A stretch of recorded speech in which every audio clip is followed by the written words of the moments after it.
रीवा के लक्ष्मण बाग मंदिर में आज भी भगवान जगन्नाथ की 360 पुरानी पुरी से लाई गई मूर्ति मौजूद है। फिलहाल भगवान जगन्नाथ लू लग जाने की वजह से बीमार चल रहे हैं। अभी भगवान आराम कर रहे हैं। भगवान को लेप लगाया जा रहा है। भगवान का दर्शन नहीं हो पा रहा है। भक्त बेचैन है। 27 जून को पूरी तरीके से ठीक होने के बाद अपनी प्रजा को दर्शन देने स्वयं अपने भक्तों के पास जाते हैं। रीवा में यह पिछले 361 सालों से हो रहा है। इस बार भी यह परंपरा निभाई जाएगी। भगवान शहर में निकलेंगे और विश्राम करेंगे। रीवा के मानस भवन में दूसरे दिन रथ यात्रा मानस भवन से वापस लक्ष्मण बाग स्थित भगवान जगन्नाथ मंदिर पहुंचेगी। इसका 360 साल पुराना इतिहास है। परंपरा है कि ज्येष्ठ शुक्ल पक्ष पूर्णिमा के दिन भगवान को महास्नान होता है। पुरी में भी होता है, बड़ा भारी उत्सव होता है। उसी में भगवान को हजारों घड़ों से स्नान कराया जाता है। श्रृंगार इत्यादि आरती के बाद भगवान विश्राम में जाते हैं। फिर उन्हें मान्यता है कि लू लग जाती है, जिसके कारण वो 15 दिन तक बीमार रहते हैं।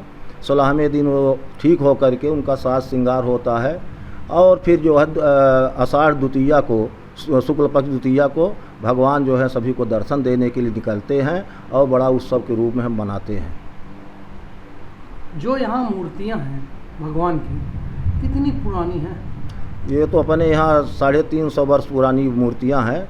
राजा भाव सिंह जी के ज़माने में एक कलेवर जो है तो पुरी से ही ले आया गया था और वहीं का कलेवर यहाँ पर स्थापित है। 12 वर्ष में जो मलमास पड़ता है उसी में कलेवर बदला जाता है। तो महाराजा भाव सिंह ने स्वर्ण दान दे करके उनके तौल का वो जो है तो प्रतिमा ले आकर के और मिट्टी ले आकर के यहाँ पर स्थापित किए हैं। क्या नाम है आपका? डॉक्टर दीनानाथ शास्त्री, पूजा पाठ प्रभारी, लक्ष्मण बाग। उस समय के रीवा महाराजा विश्वनाथ सिंह चाहते थे धर्म और राजा अलग अलग होना चाहिए, जिसके चलते चारों धाम से मिट्टी और भगवान की मूर्तियां लाई गई थी और लक्ष्मण बाग की स्थापना की गई थी।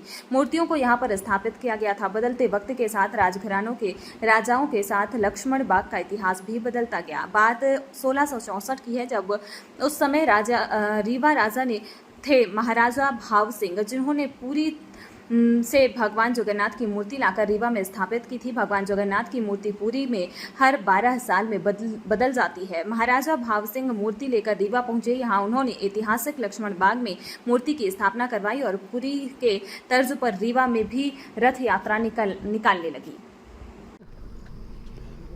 सर, जगन्नाथ यात्रा का एक बड़ा इतिहास रहा है। आपके परिवार ने इसको शुरू की थी। हाँ। क्या है पूरा कहानी? 360 वर्ष पुराना ये इतिहास है। 361वीं यात्रा निकलने जा रही है, तो ये अपने आप में अद्वितीय है। जितना पुराना पुरी का है उसके बाद अपना यहाँ का लक्ष्मण बाग का है और इसका एक बहुत बड़ा महत्व है। लगभग 10-12 वर्ष पहले डॉक्टर साहब ने और हमने और सब ने मिल के इसकी कल्पना करी। स्वर्गीय भैयालाल शुक्ला जी भी उसके अंदर उस समय उसके पहले से थे और उसके बाद जब वो नहीं रहे तो माननीय डिप्टी साहब भी उसमें काफ़ी शरीक हुए और ये हुआ कि एक बृहद यात्रा होनी चाहिए। डॉक्टर साहब और हम लोगों के बहुत बड़े प्रयास से ये हुआ कि उस यात्रा को और सफल बनाया जाए और उसमें लोगों का आकर्षण बढ़े। उस पर बहुत सारे काम हुए। मैं खुद जाने लगा उस यात्रा में। पूरे 35 पीढ़ी में मैं पहला व्यक्ति हूँ जिसको ये सौभाग्य मिला भगवान जगन्नाथ जी की यात्रा में सम्मिलित होना, रथ में जाकर सम्मिलित होना। तो ये सारी चीज़ें हुई। आज बढ़ के हम लोग काफ़ी बृहद स्टेटस में पहुंच गए हैं। मैं प्रयास ये भी कर रहा हूं कि मध्य प्रदेश टूरिज़्म भी उसको अपने पॉडकास्ट में डाल दे, अपने रील्स में डाल दे, तो अगले साल इसका जो है हमें टूरिज़्म के हिसाब से भी लाभ मिलना शुरू होगा। रथ यात्रा निकाली जाती है, मूर्तियाँ और रथ का क्या है इतिहास? ये जो मूर्तियाँ आप देख रहे हैं ये महाराज भाव सिंह जी लगभग 1667-68 में 64 में वो वहाँ से मिट्टी और पंडा दोनों ले आए। ये महत्वपूर्ण बात है। ये कहीं और नहीं हुआ। जहाँ और हुआ है वो अलग तरीके से बनती है वहीं के लोकल मिट्टी से, लेकिन हमारा आज भी जो जगन्नाथ जी का जो स्टैचू है वो मिट्टी वहाँ से ही लाई गई है और वहाँ के ही पंडा वहाँ पर रहते हैं, पूजा करते हैं और उसका एक जिसको कहा जाए सीधा संबंध है। ये जगन्नाथ मंदिर लक्ष्मण बाग में स्थित है। लक्ष्मण बाग की परिकल्पना भी कुछ यही सोच के साथ की गई थी। महाराज विश्वनाथ सिंह जी ने इसकी परिकल्पना की और महाराज विश्वनाथ सिंह जी एकदम कड़े सनातनी थे और यहाँ से बहुत ही उनका एक संबंध था और उनकी ये मान्यता थी।